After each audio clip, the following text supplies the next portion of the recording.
Good afternoon, everybody, also guests from outside.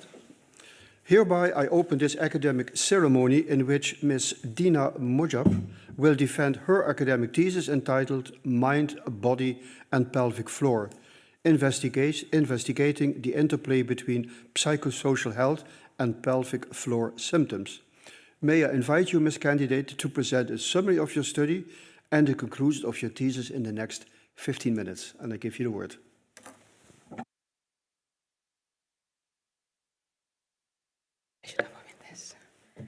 Dear Prorector, member of Assessment Committee and Corona, colleague, friends and family, welcome.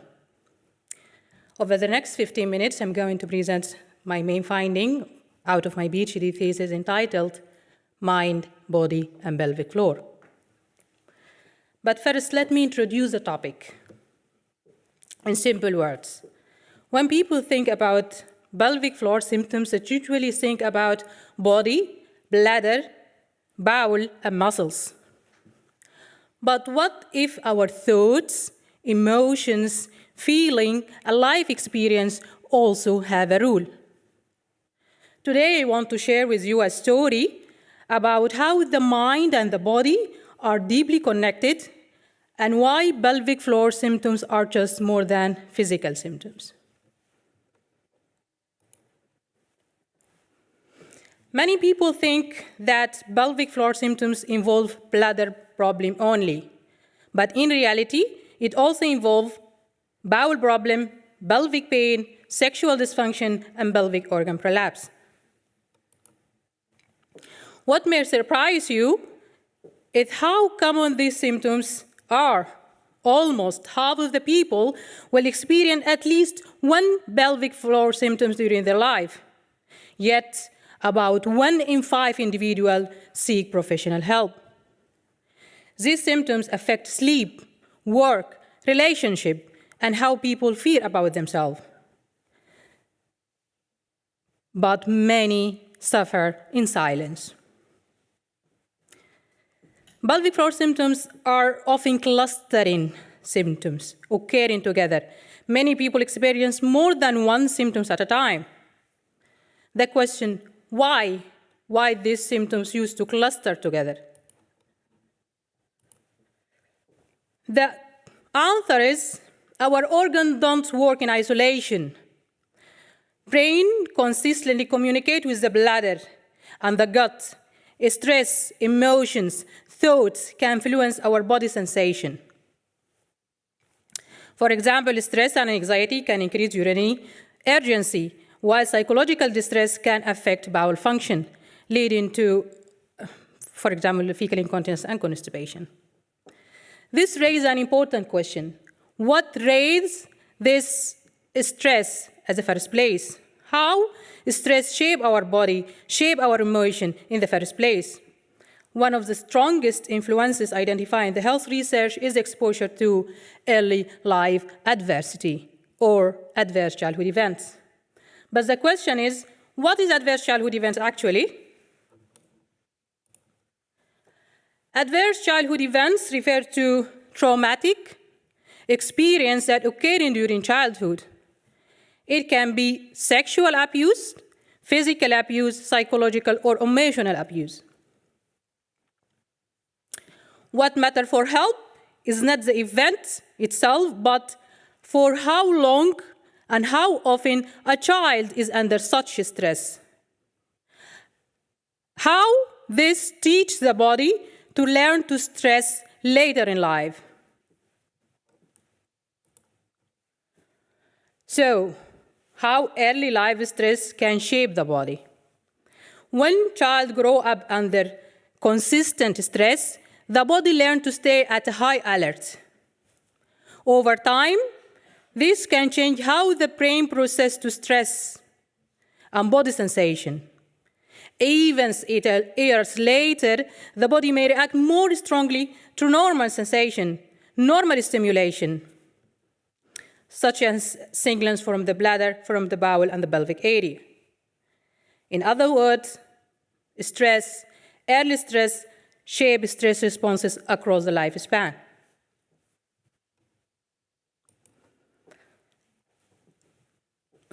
Now we understand how the body and the brain are deeply connected and how early life stress can change stress regulation. We want to see how this plays in real people. This led us to overall aim of my thesis. We want to investigate how early life adversity, mental health, and pelvic floor symptoms are connected. To do this, we address a series of research questions, each study helping to move the story forward.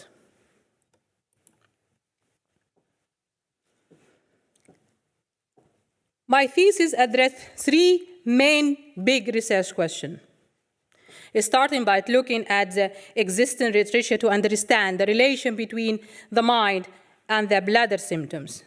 Next, we use longitudinal data analysis to examine how bowel symptoms and pelvic pain influence bladder symptoms over time. Finally, we explore whether adverse childhood events is linked to mental health, specifically depression, and whether mental health helps to explain this relationship.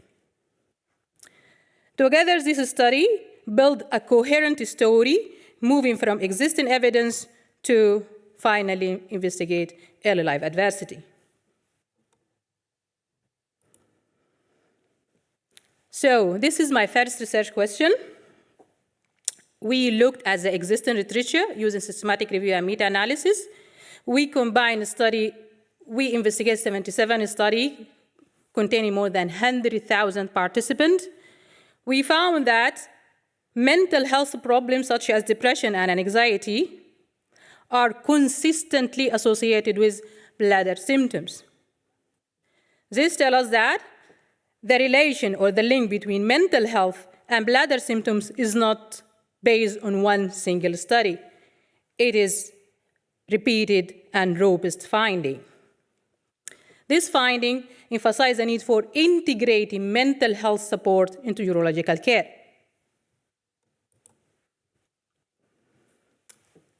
Before moving to the individual study, let me briefly introduce the people who took part in this research.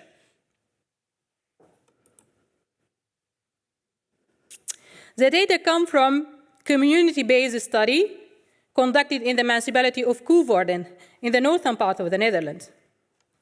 We included both men and women, 16 years and older, recruited through the general practitioner. We included 1,691 participants. We asked about health, lifestyle, mental well-being, and pelvic floor symptoms using questionnaires. The group of participants formed the basis for most of my study included in this thesis, allowing me to investigate both difference between people and different over time.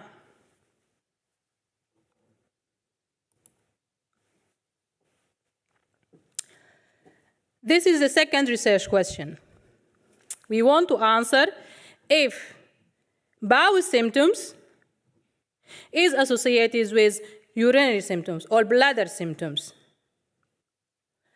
And we did that over time, longitudinally.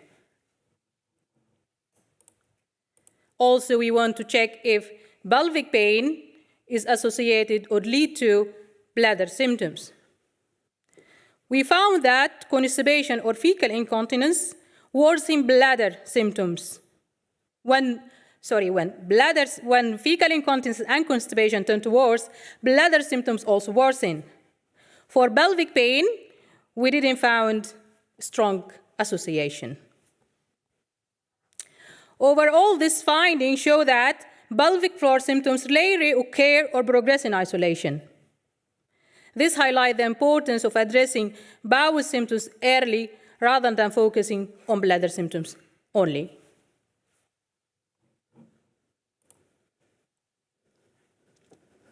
The next research question, the third research question, it is a combination of three research questions. It's like big question we want to answer three subset of questions. We want to assess if adverse childhood events is associated with different compartments of pelvic floor symptoms, starting with fecal incontinence, lower urinary tract symptoms, and pelvic pain and pelvic organ prolapse. But before showing you the individual results, I would like to explain the idea behind the model I use in my analysis. We want to understand not only whether adverse childhood events or early life experience is associated with different types of pelvic floor symptoms. We want to check if depression mediates this association. In other words, we want to test depression may help explain part of the connection between early life adversity and pelvic floor symptoms.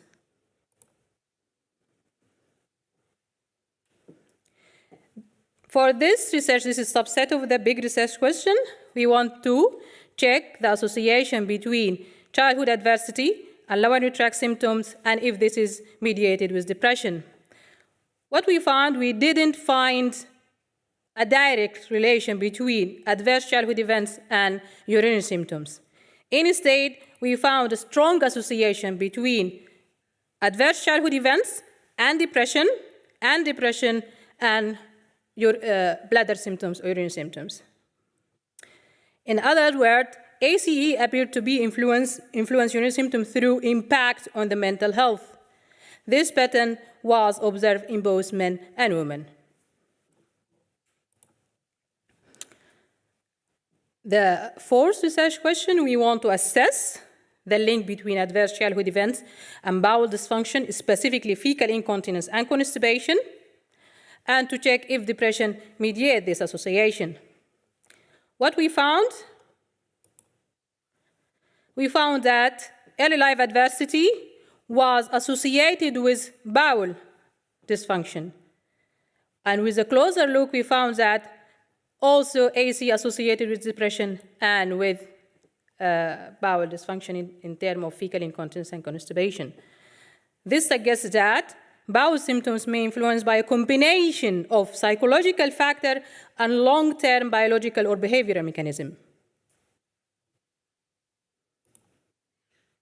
Next. This is the last research question, and we want to investigate if early life adversity associated with pelvic pain in both men and women. This is a result of women. We found that ACE is associated with pelvic pain in women directly and also through depression. This suggests that both psychological factor and other pathways are involved. In men, the finding was a little bit different. We didn't find a direct relationship between ACE and pelvic pain in men, but the relation was mainly through depression. We found same direction of association regarding pelvic floor symptoms. Now let us go to important part of this research. All this finding, what is the point of this? We come up with some clinical implication for the clinical practice. The clinical implication of our finding highlight the importance of early screening for mental health and childhood adversity. Also, we advocate for implementing trauma-informed care in the clinical practice, approaching the patient with empathy, sympathy, and relying on for the cultural sensitivity. Third, although multidisciplinary care is the gold standard approach, current shortage in the workforce in the health care system in the Netherlands may advocate for GB-led model or step care model. Finally, care should be personalized, taking into account both biological and psychological differences between men and women. From public health perspective, these findings support an early psychological and behavioral intervention. Trauma-informed care should extend beyond the clinic through the social services, schools, community. Prevention efforts should be focused on strengthening social support and stress management, and also finally, equitable access to trauma-sensitive mental health care is essential. Conclusion, by listening not only to the body, but also to the life stories behind the symptoms, we may move closer to the patient-centered pelvic health care. That was it. Thank you for your attention. I give the word back to the prorector. Thank you very much, Ms. Candidate, for your nice presentation, well illustrated and well animated. And we have now to start with the opposition for you. And for the audience, we have 7 members today in the audience, 7 members in the opposition. 6 are here available online or here on site, and 1 will be online from later, and you will see on the screen, and he will also appear on the screen here as well. Like mentioned before, we have 7 opposition members, and due to this large number, I would like to start swiftly, and I would like to go to the first opponent, Professor Castelli. He's professor in gastroenterology and hepatology at our university, and he was also the chair of your assessment committee. I give you the word. Thank you, Mr. Prorector. Ms. Candidate, I'd first like to congratulate you with this excellent piece of work that you've performed together with 2 universities in a very multidisciplinary fashion. So first of all, congratulations also to your supervisors and your co-supervisors, as well as to your family and of the other loved ones who have undoubtedly supported you in this journey. I very much liked your work because of the fact that it reflects on so many aspects of these patients, as well as the fact that it reflects on different medical specialties, from GPs to urologists and to gastroenterologists as myself. So I think that just highlights the impact of your potential work, and I think it's a very important topic that you address that needs more addressing also in clinical care. So having said that, you used questionnaires as a methodology. You also pointed that out in the presentation. And I wonder if we are speaking of a topic as sensitive as history of abuse, particularly sexual abuse and other early childhood adversities, is a questionnaire the most suitable instrument to find out the nuances, also the life stories that you just mentioned in your presentation? Is that something that we can capture with a questionnaire? Hi, esteemed opponent. Thank you for your question. This is very interesting, actually. I think, yes, from the previous study, they also assess childhood abuse using retrospective questionnaire. It was self-administrated questionnaire. So the participant can self-decide if he wants to answer this specific question or he just prefer to avoid disclosure of this specific event. And it is... But don't you think, sorry to interrupt, so don't you think that if you were to invite people for an interview, that you could discover more aspects related to these histories rather than providing them with a questionnaire, which might be felt offensive to some if you don't provide it in the right context, and they're like, okay, I'm not going to fill in this questionnaire because what does this have to do with my pelvic floor problems? Because if you cannot provide that certain explanation, then people might think, okay, this is not something I want to disclose.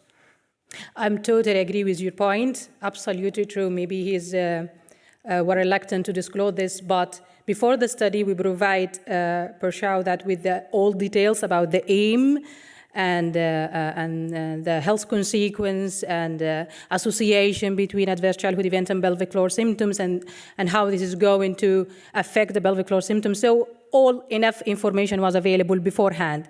Mm-hmm. But we want also, because this is a sensitive topic, as you start saying that, we want to give the participant his space or her space to be able to take control over. We don't want to push the participant, so we decide to give it like a self-administrated questionnaire online, so he or she has his own time to answer, relax, and Yeah, well, I think I understand that, if you're doing a population-based study with 1,600 participants, that it's not really, sensible or practical to organize 1,600 interviews. So I do acknowledge that, there's a practical aspect to all of this, but I think that and you are mindful of the certain shortcomings of this. So the other question I'd like to ask, I think I still have a minute. You advocate for multidisciplinary care. I think that's obvious, and I think nobody would disagree with you on that, especially nowadays. But so we are fortunate to have such a team here in Maastricht, for instance. But what if you don't have that? Or what if you are in primary care and you don't have this type of expertise at your disposal or within your network? What do you do then? What would be your advice as to these healthcare practitioners? How can we actually look for the right help and the right expertise for these patients? Yes. If there is no chance for multidisciplinary care, then I suggest for GB-led care or stepped care that start with a GB and then screening for mental health problem and ACE, trauma, and approach these participants using trauma-informed care, which is sensitive for all this issue for ACE.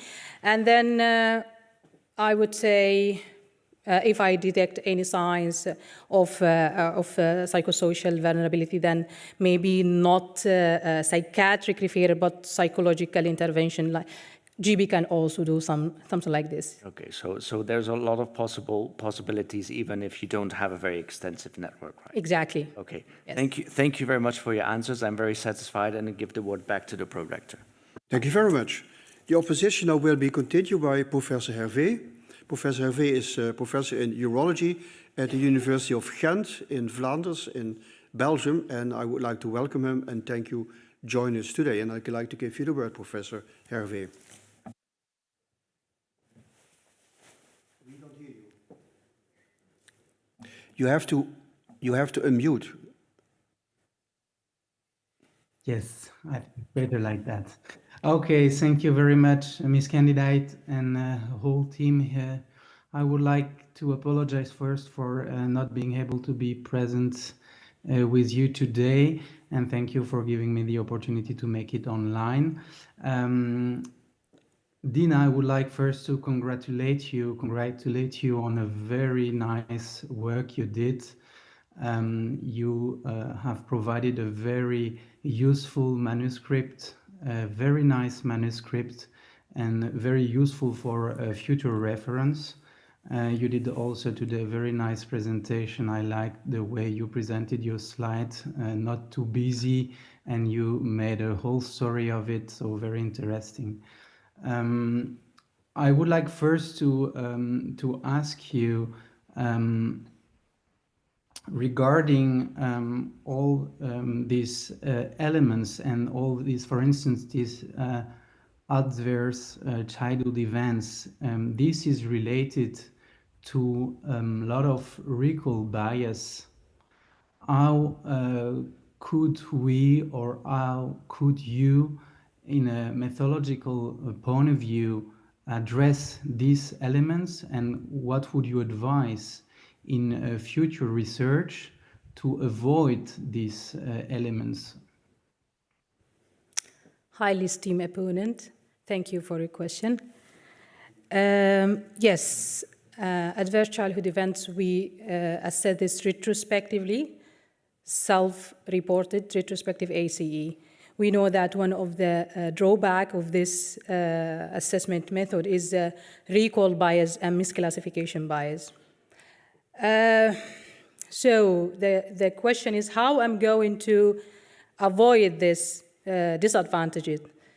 I would advocate for collecting this adverse childhood event from more than one source, like multi-source assessment of adverse childhood events. For example, supplement this questionnaire with record from the school, from the parents, if there is court, for clinical record also, because this is while I'm assessing it retrospectively. Other choice, I can assess ACE prospectively.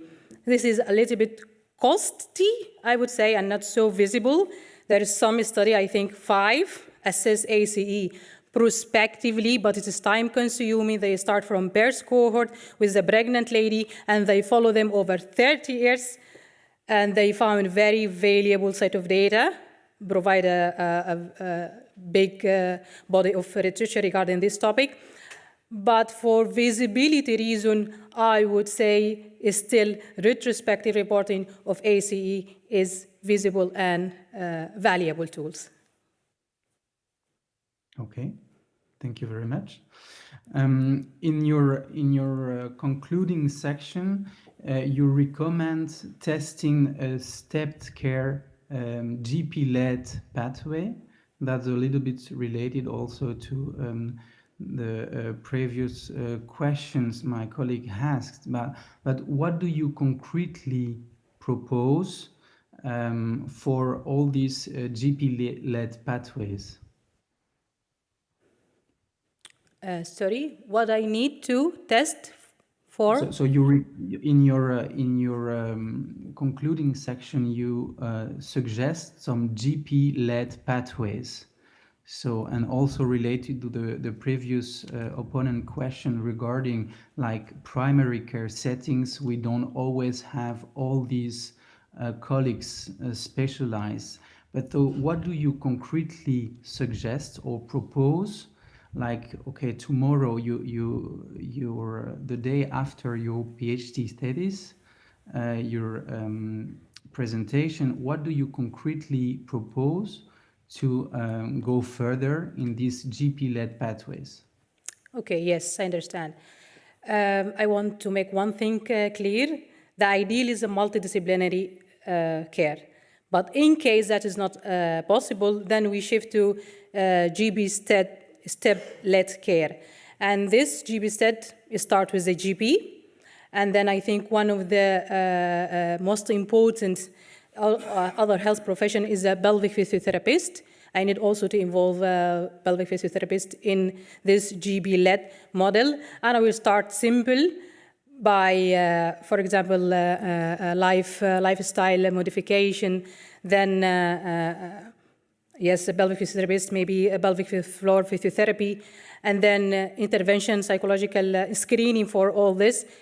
If you are asking about the stakeholder, I would say GB and pelvic physiotherapist and psychologist if this is visible. Don't you think that a big part of the job is not also making some awareness in the caregivers population? Because, okay, patients are important, but as caregivers, we should discuss it more and more with our colleagues? Yes, yes. Caregivers, of course, is also important. So I would make some involvement for, but not as a stage of step care, first step maybe, with when I a little bit advanced stage of step care model, because it should start simply. And then if symptoms continued and persistent, and if there is any sort of treatment resistant, then I will involve urologist, and then I can involve psychiatrist. So it will be like a step by step. Okay. Thank you very much. Thank you very much, Professor Hervé. Then the opposition will be continued by Professor Duby. He is professor in musculoskeletal epidemiology and physiotherapy, and I'd like to give him the word. Thank you, Mr. Prorector. Dear Mrs. Candidate, a pleasure seeing you here live. Congratulations on a great thesis. I also want to take the opportunity of congratulating your team that helped you, the promotion team. Yeah, you do something exciting, I think, because you don't look at treatment or curation or things like that, but on the connections between things, psychosocial health and physical health.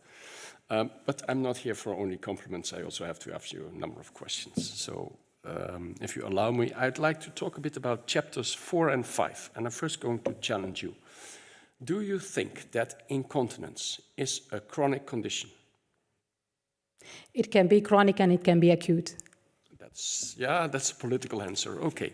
Do you know that there are quite a number of chronic conditions which have as comorbidity depression?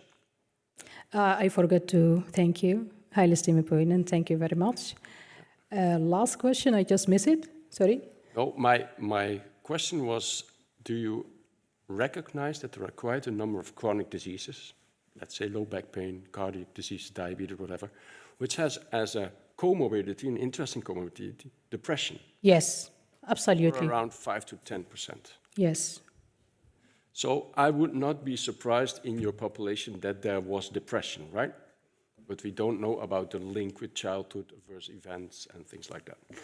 Now, I looked at your tables on pages 103 in your thesis, and I see rather low scores on depression on this questionnaire. Now, we won't go into recall bias, but is there kind of sub-reporting? Are people, and I'll explain what I mean.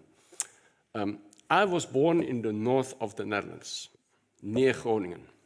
And one of the characteristics of these people is that they don't complain. Even worse, if you hit them with a hammer, they say it might itch. If they almost throw themselves off a building, they might say, well, I feel a bit under the weather, or depression. So could it be that in your population, in Coevorden, people underreport serious stuff?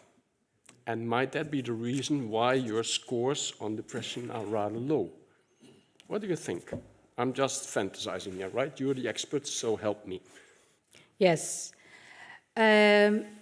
Regarding, because my study is a population-based study, it is not a clinical sample, so we are expecting to have low scores regarding pelvic floor symptoms and depression symptoms.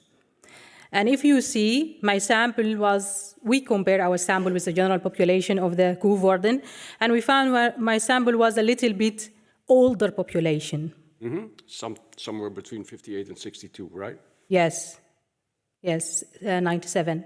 Yeah. Yes. So I would say there is some chance of recall bias, and there is some chance of underreporting of the... Severity, yeah. Yes, yes. So might that also be the reason that the puzzle as depression influences both the outcome, right, the finding of incontinence, but also the link to adverse childhood events, that it doesn't become significant because people score too low on depression to really make sense of that? Could that be happening? Okay. To answer your question, I would like to give a big picture of my question. We want to investigate, there is a lot of body of literature investigating the association between adverse childhood events and poor health in general, not pelvic floor symptoms. And they are making some theoretical consideration explaining the association between these two, abuse and poor health. One of this is psychological pathway, behavioral pathway, biological pathway. So in this case, we decided to test in my research question the psychological pathway linking adversity to pelvic floor symptoms. The last piece of your question is why depression may be coincidence. Yeah, or might be underreported and thus failing to show significant results in your connections that you're making, right? But then I think if it is underreporting, my finding will be more conservative, because we found significant association, and in case it is underreporting, this is not going to bias my result.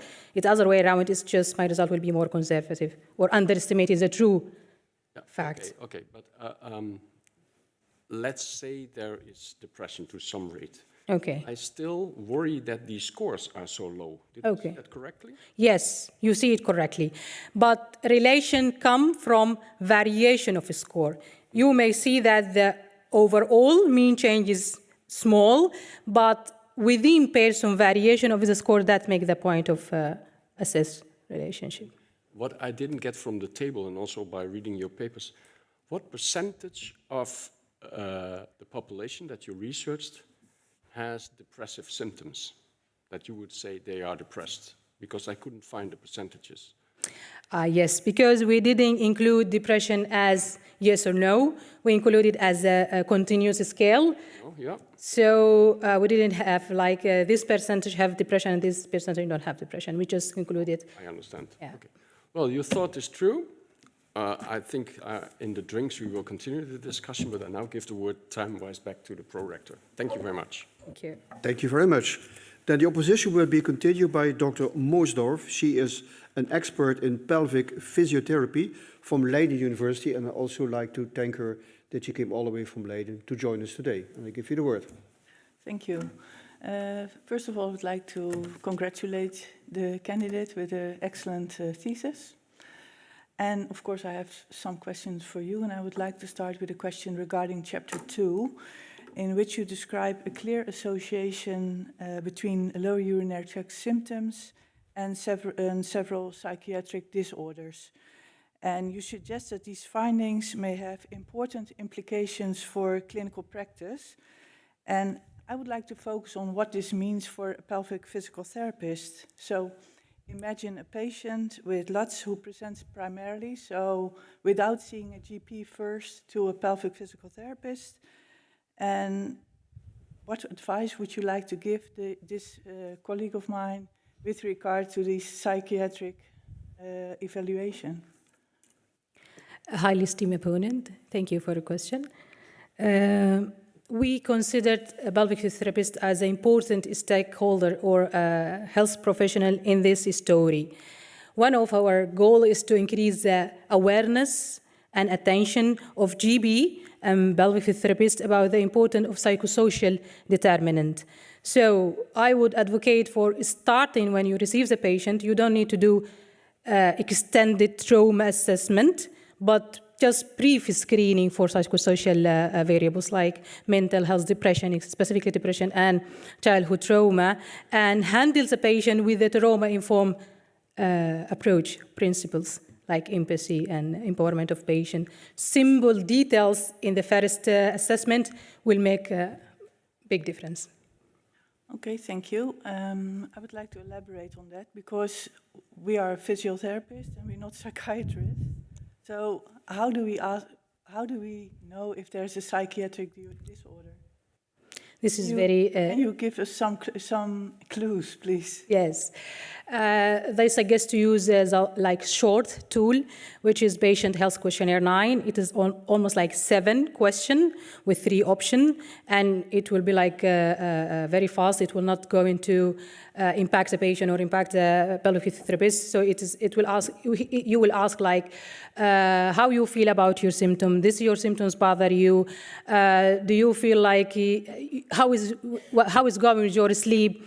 Did your health status affect your sexual life? And then you start to give options 1, 2, 3. Do you have any suicidal attempt? Something basic question like this, then you will be finished with a simple, short screening for mental health. And then, yes, I forget for ACE, only 2 questions for ACE. You don't need to go in details. Actually, there is some training program to train the pelvic physiotherapist and GB how to ask about trauma during childhood, because this is a very sensitive question and the patient will be like, why you ask me this question? Then there is some training program, yes, which help to tackle the patient correctly. Thank you. I know we always ask about trauma, a childhood trauma, but not about these depressions, and because even if people have problems, we don't know, we can't all send them to my colleague on the other side. So that's quite difficult, I think.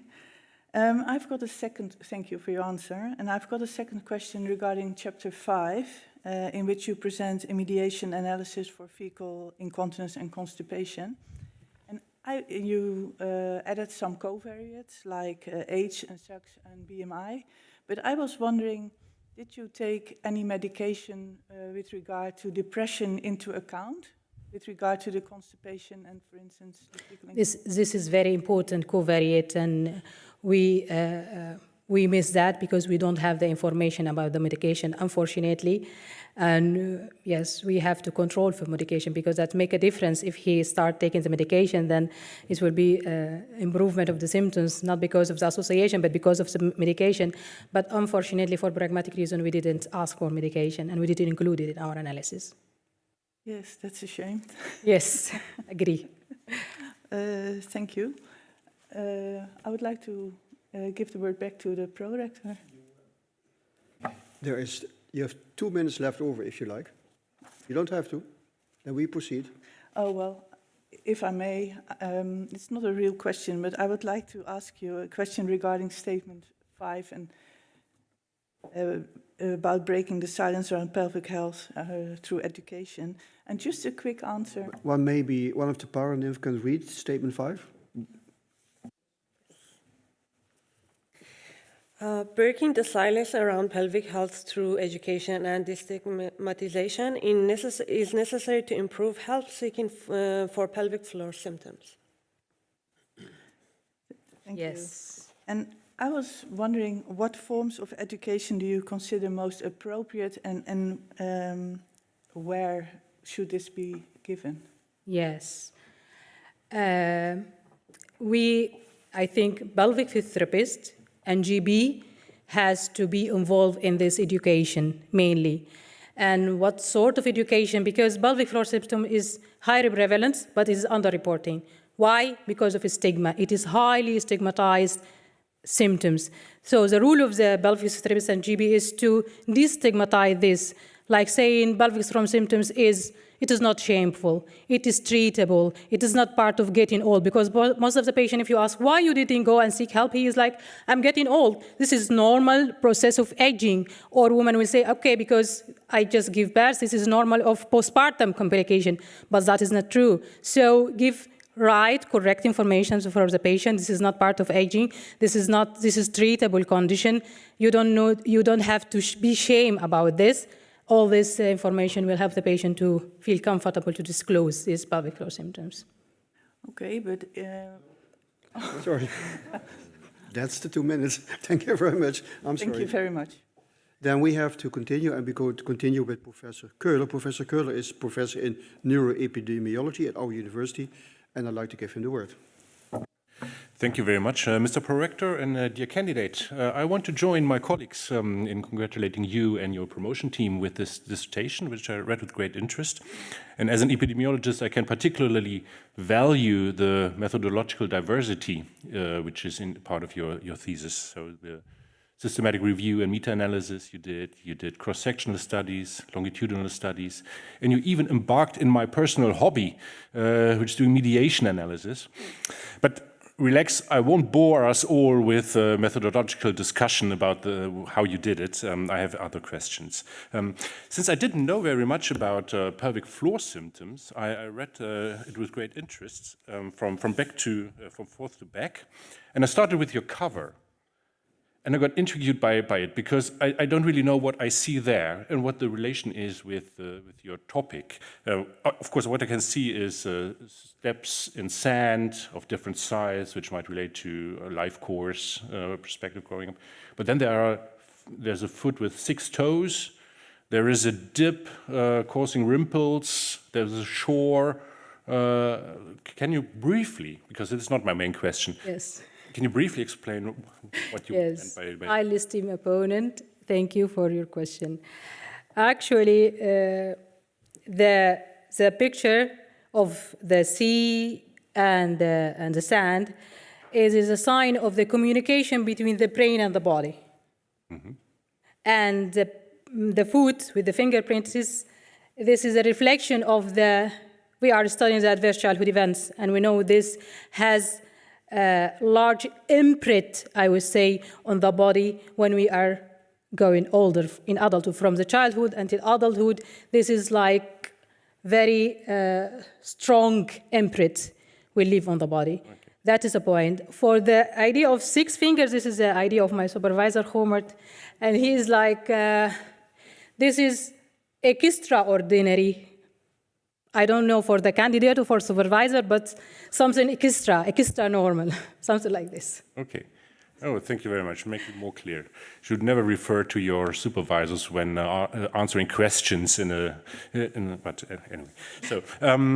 So then I went further, and I read your introduction, and there you mention a bidirectional association between pelvic floor symptoms and mental health outcomes. And then I read the meta-analysis, and there are studies, one showing one association, the one direction, others looking more into the other direction, so supporting this idea. So then I went further, and I was quite actually expecting something about this bidirectional association in your studies, that you could have looked into it yourself, but you decided not to look into that bidirectional association any further. And I was wondering, was there a specific reason why you focused more on the association between depression or other mental health issues and pelvic floor outcomes rather than the other way around? Rather than bidirectional association. Okay. From the third chapter, in the third chapter we use longitudinal data, but from the fourth until the sixth we use cross-sectional data. And if we assess adverse childhood events and depression and LOTS or pelvic floor symptoms cross-sectionally, I'm not going to add anything for the body of literature because this is already done. Is already available. If you can see the systematic review, there is a lot of publication regarding this, like 77 study. Out of the 77 is almost like 60 studies, cross-sectional study. So I thought I'm not going to add something new. Okay. So you want to leave this for more longitudinal studies? Yes, yes, that is my recommendation in chapter 2. We need longitudinal study to be able to assess temporality of symptoms, causation, direction, and this is not possible through cross-sectional study. Okay, thank you.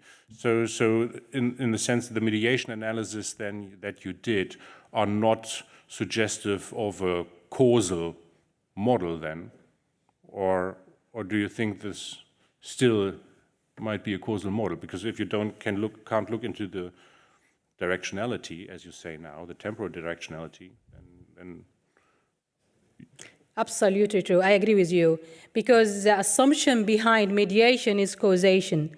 But in our case, we want just to see if our hypothesis is in line with the theoretically grounded pathway. Hypothesis generation. We don't want to prove causation, but we want to test the hypothesis, this hypothesis, if it is matched with the theoretical grounded pathway or not. Yeah. Okay. And do you yourself believe in this bidirectional association? Do you think it's going both directions? Yes, of course. It is going both directions because if we start with adverse childhood events, it is by definition time local exposure occurring in the past, in the childhood, and then we see depression and pelvic floor symptoms during adulthood. So we measure both of them at the same time point. The reverse causality is highly possible. So we didn't consider it as a linear relationship, but we consider it as a dynamic interplay between these variables. Yeah. And even the current mental health status is also going to affect the reporting pattern of adverse childhood events. We'd add 3 layers of complication to study this relationship. But is there... We have to interrupt. I know you're enthusiastic, but we too. Okay, thank you very much. I give the word back. Thank you. Sorry, we have 2 more opponents to go before. The next opponent will be Dr. Mukheyer. He is Professor of Global Health and Health Professional Education at the Maastricht University for Women in Sudan, but nowadays in Rotterdam, I understand. And I would like to welcome him that he joins us today, and I give you the word. Yes, thank you for giving me this opportunity. Dear candidate, first of all, I would like to congratulate you for the great work and effort you spend working in this important thesis. The thesis is well organized, presenting its ideas in a logical and accessible manner. They contribute valuable new data and insights that not only advance academic knowledge, but also offer practical implications for professionals working in this field. My best wishes and congratulations as well to your supervisors and family. I have questions. The first one is in chapter 4. You assess the association between adverse childhood experiences, depression, and low urinary tract symptoms using cross-sectional data collected at one time point. If you had unlimited resources and optimal methodological condition, how you redesign this study to strengthen causal inference? Highly esteemed opponent, thank you for the question. If I have unlimited resources, of course I'm going to design longitudinal cohort study, at least for 5 to 7 years of follow-up. I'm not going to make it like 30, but 5 to 7 years of follow-up, starting with adverse childhood events, assessing depression and pelvic floor symptoms frequently over time, maybe one-time interval. I'm going to use repeated measure for assessing that. I'm going to integrate biological measures such as cortisone, stress hormone measures to investigate the biological underlying pathway. I'm going to assess not only depression, but all the psychiatric disorder, including mood disorder, somatoform disorder, and anxiety disorder. I'm going to involve a functional MRI to assess, because there is evidence there is some changes in the brain because of adverse childhood events. So I'm going to also add functional MRI to detect which part of the brain increase or decrease activity within this adversity. I think I will collect retrospective reporting of adverse childhood event, because this is a main concern. I will multi-source collection of adverse childhood events from school, from parents, and also supplementing with some registry records. Yes. And how you go to handle temporality and compounding? Because longitudinal study over 5 or 7 years, it will give me a chance to see which came first. I will start with the risk factor and follow the patient until the appearance of pelvic floor symptoms, maybe after 3, 5. Through this longitudinal follow-up, I can see when and how the symptoms will appear. So I will start with the risk factor, following the patient until the appearance of symptoms. And it will be, of course, in the community-based study. So I'm going to take both the group who seek help and the submerged part of the symptoms arpage, which is like 80% of, as you can see in my slides, 80% of participants don't seek help for pelvic floor symptoms. So I will capture this group also. Okay. My second question, what is the scientific and clinical rationale for examining the association between bowel symptoms, constipation and fecal incontinence, and lower urinary tract symptoms in a community-dwelling population rather than in a clinical one? Yes. I know if I check a clinical sample, then the association between lower urinary tract symptoms and bowel dysfunction will be more obvious, because they will be like people with high symptoms, and I can see the association, I can see the difference over time. In my case, we use a population-based sample because, as I say now, population-based samples help me to capture those who seek help and those who don't seek help. I will start with the risk factor and follow the patient. I will say at what time before the clinical intervention, I will see how these symptoms, the tract is a normal trajectory of symptoms progression without intervention of the clinical care. I would say that. Okay, so if I have time, I can. There is time for another question. Okay, for the third one. Yes? Yes. My third question is in the statement number 6. You state that supportive peer relationships buffer the negative effects of early life adversity and promote resilience. What evidence supports this claim in the broader literature, and why is this statement? Yes.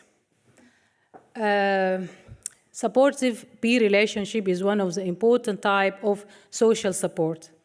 And social support has been considered as one of the important buffers the harmful effect of adverse childhood events on health. So in my thesis, I take a mechanism pathway. I start with the adverse childhood events, etc. But this statement advocates for reliance. Social support decreases the harmful effect of stress on the body through decreased stress reactivity, improve coping behavior. All this, and it has been shown in some studies that people with high social support are more healthy and the immune system is high, and people with low social support and social isolation has a lot of problems, mental problem and physical health problem. So for strengthening protective factor, we have to to pay more attention for this social support and improve coping behavior. Okay, thank you very much. I give floor back to the... Thank you very much. Then we move to the last opponent, not the least opponent, and we go to Dr. Lui. He is involved in the Department of Psychiatry at our university, and I'd like to give him also the opportunity to discuss with you. Thank you, Mr. Prorector. Dear candidate, dear Dina, congratulations from my part also, and a very loudly spoken thank you that you mentioned pelvic floor dysfunction not only as a urological or intestinal problem, but also a problem of mental health, of the emotional and cognitive side. I will ask you two questions very briefly. You are at the very end of your PhD trajectory. Okay, I'm coming, it's closer to the mic. Yes, please. And yeah, you have built up experience right now. And from that part, I'm interested in the conceptualization regarding pelvic floor dysfunction. What do you think? Do we have to cope as caregivers with symptoms or with a syndrome? Or is it a disorder? And if it is a disorder, is it a functional disorder? Or is it a structural disorder? Or both? Highly esteemed opponent, thank you for your question. Actually, it is both structural dysfunction and psychological dysfunction, I would say.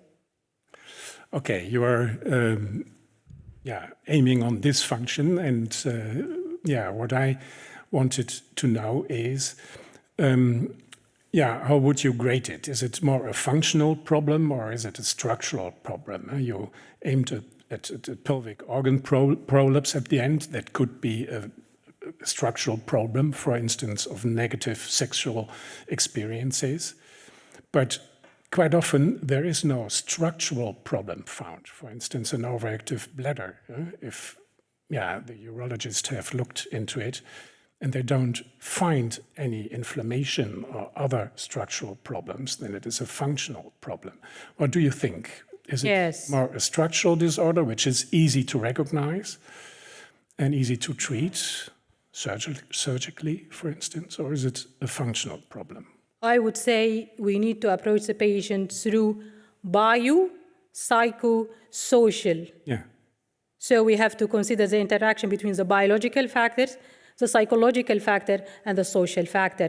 And when we come to handle the patient management, we have to target the biological factors and the psychological factors and the social factors. Okay, what you are saying is that you cannot cut into... No, I can't. There is no clear cut-off point between this. Into the soul, all together. You can cut and you will be safe if you take the patient as a whole, rather than just... Yeah, this is a very, very good answer to my question. And from there, if there is a necessity for multidisciplinary care, which you are mentioning quite often in your meta-analyses in chapter 3, 4, and 5, and also in your conclusion, how would you design, how would you build an integrated care approach from general practitioner to the hospital and from the hospital back to the general practitioner? What would be your best model? How would you build it? Who has to be involved, and how do they, the caregivers, communicate with each other? Mm-hmm. I think the start point will be the GP, and the pelvic physiotherapist has also an important role. And then in case there is some signs, I would say, early onset of pelvic floor symptoms, treatment-resistant pelvic floor symptoms, multi-symptoms like very indication for referral, then we are going to take one step higher. And you ask me how I'm going to design the multi. Yes, the problem in chronic symptoms and comorbidity quite often is that fragmented care exists. And from a clinical part, we need that integrated care. We have to communicate with each other. Yes. And I'm interested. You're dreaming about the best research right from now. You're developing your career. And what would you recommend to clinical practitioners to build that integrated care model? How would it work? Do the patients all have to come to the hospital, or should we work with telecommunication, or what would the meeting point where can we meet each other to communicate and understand the patient better? Yes. There is, I think you are one member of this center, pelvic care in Maastricht. So our group of psychiatrists and neurologists are working together, and also I think gastroenterologists. Then there will be some electronic, maybe telemedicine to... Dear Ms. Candidate, you are allowed to finish your answer to Dr. Liu, but you also have a choice to say, stop, this is it. I will answer. So we can make use of this digital telemedicine, and we can also make use of AI. So we are going to use AI too for stratification of symptoms, and then only with those with high risk groups, send them to the pelvic center care with this telemedicine. Thank you, Dina. A lot of ideas, a lot of possibilities, and I cannot wait to see this realized, maybe by you. Thank you. Thank you very much. Dear Ms. Candidate, the time appointed for defending your thesis has now officially passed. The degree committee will now withdraw. We're going to discuss not so much the quality of your thesis that has been approved, but we're going to discuss the way you have defended your thesis this afternoon. Yes? I request that you and your family and friends sitting over here await the results of our deliberation and the return to the aula. Thank you very much. Thank you.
Dear, and I'm still calling you, dear Miss Candidate, dear Miss Mahjoob, the degree committee here present has assessed the quality of your thesis, but in particular, we discussed two things.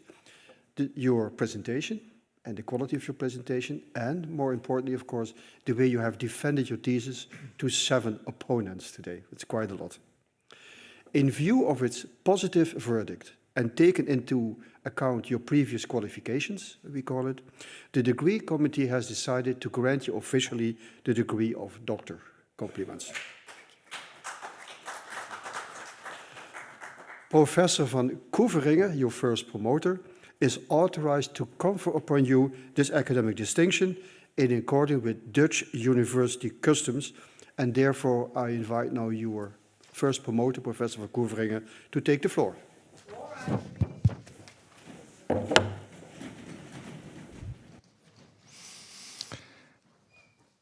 Do you promise to work in accordance with the principles of scientific integrity at all times, to be careful and honest, transparent, independent and responsible? I promise. By the authority vested in us by law and in conformity with the decision of the committee here present, I hereby confer upon you, Dina Mirghni Mahjoob, it's difficult, the degree of doctor and grant you all the rights attached by custom and law. As evidence of this, I now present you with the degree certificate signed by the rector, the secretary, and the other members of the committee, and affixed with the official seal of the university. And I do that together with my collaborator from Groningen. And if there's a photographer, he can see. Don't be afraid.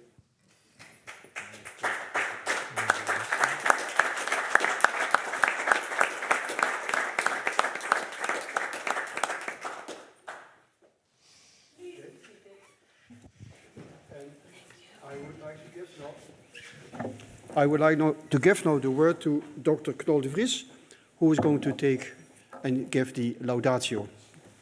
Dr. Knol. Oh.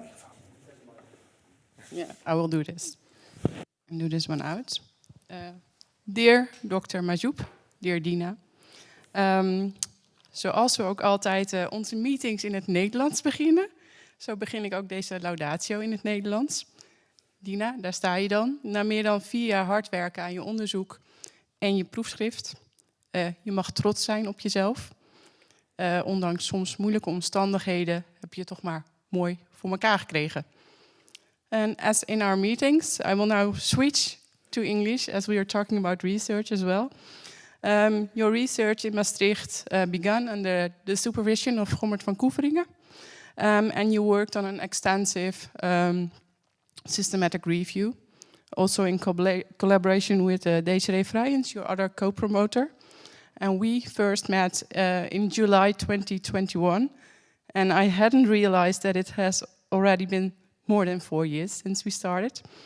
And that initial meeting was arranged after Gommert and Marco Blanker discussed the possibilities of using the Koevoorde study data. And this study contained valuable data useful for your research topic on the relationship between psychological health and pelvic floor symptoms. And after that meeting, many more followed. You dived into the Koevoorde study data. You came up with relevant questions and also ideas and options for new analysis. And this resulted in 4 articles, all accepted in respected journals, and hopefully more will follow soon. Sometimes, however, circumstances were far from ideal, and with your husband often in Sudan, and with the war going on there, and also with most of your family members abroad. You had to keep up many balls in the air, as we say. And we also have another saying, the sheep with the 5 legs, or het schaap met de 5 poten. And this refers also to your cover of the thesis already mentioned.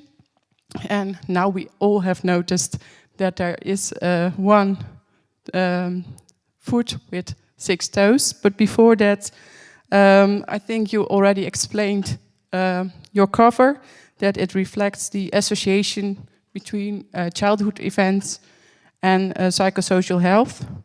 But maybe it also reflects your own journey in science. And we already mentioned that the foot with the 6 toes, maybe it's a nice new metaphor of the sheep with the 5 legs, the woman with the 6 toes. Alongside all this, you also were working in the Netherlands on your research and also being a mom of 4 children. Mira was born during your PhD trajectory, and I remember that we were in Vienna for the ICS conference, and at that moment you were about 20 weeks pregnant, I believe, and we had to walk quite a distance from our accommodation to the conference hall, and your shoes were killing you. And practical as you are, you just bought new ones. And I think that defines you. You don't wait and see, but you do something about it and you turn into action. You showed the same attitude in your research, taking initiative and coming up with ideas and new projects. I think this is one of your great strengths. Sometimes when working with the data set, we had to slow you down a little bit, going back to the specific variables and look closely to ensure that everything was correct. Besides Vienna, we also attended the ICS in Madrid together. We stayed in the same hotel. We went sightseeing together when possible in the evening after a full day of science. And during these conferences, you demonstrated your networking skills, your broad knowledge, and also your charm.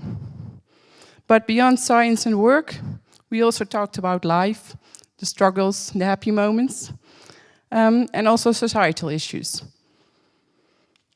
Despite our very different backgrounds, we discovered that we share the same norms and values. And though the distance between Maastricht and Groningen is considerable, thanks to many online meetings and WhatsApp, the distance somehow disappeared.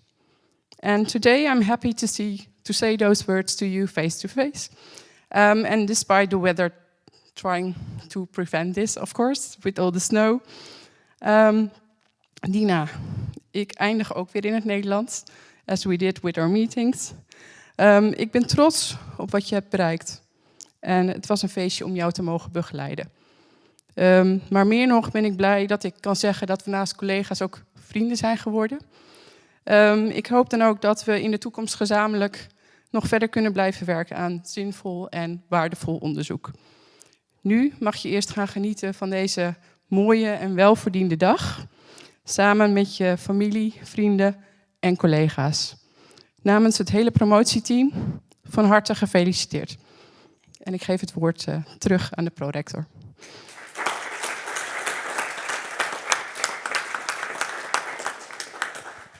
Well, thank you for your very nice words. And I would like to start congratulating the new doctor, Dr. Mahjoob. Our compliments also on behalf of Maastricht University, our board of directors. And in my congratulations, I also, of course, include the promotion team who's sitting here in front of me on the opposite side. It took quite a long time, but the results are there. And today is your day, and you really did very well. We could say that. Thank you. I also would like to give in my appreciations and in my congratulations. Your family was sitting over here. I noticed congratulations with your wife and your mother, yes, and also the rest of the family who might be here and friends. How I would like to continue a little bit further. I would like also to thank the members of the opposition, the members of the Corona who won't be here. Some of them from a longer distance. Of course, the team members from Groningen. We have members here from Leiden, from Rotterdam, which are quite extensive. And of course, the onliner, Professor Hervé from Ghent. Thank you very much that you joined. We're going to conclude this, and for your information, for the conclusion, we're going to make some pictures. We're going to make a picture here together with Professor Hervé. So I need a photographer. Please, I'm not sure who's that going to be. But and thereafter, we're going to make a picture of the stairs of our university, and then we will come to the rafter. The audience here present don't have to wait for this, because this will going to take approximately 7 minutes. And you can already go to the rafter and enjoy some coffee, tea, beer or wine or whatever you want. Thank you very much. And by this, I'm going to conclude this ceremony with my hammer, and this meeting is over. Thank you.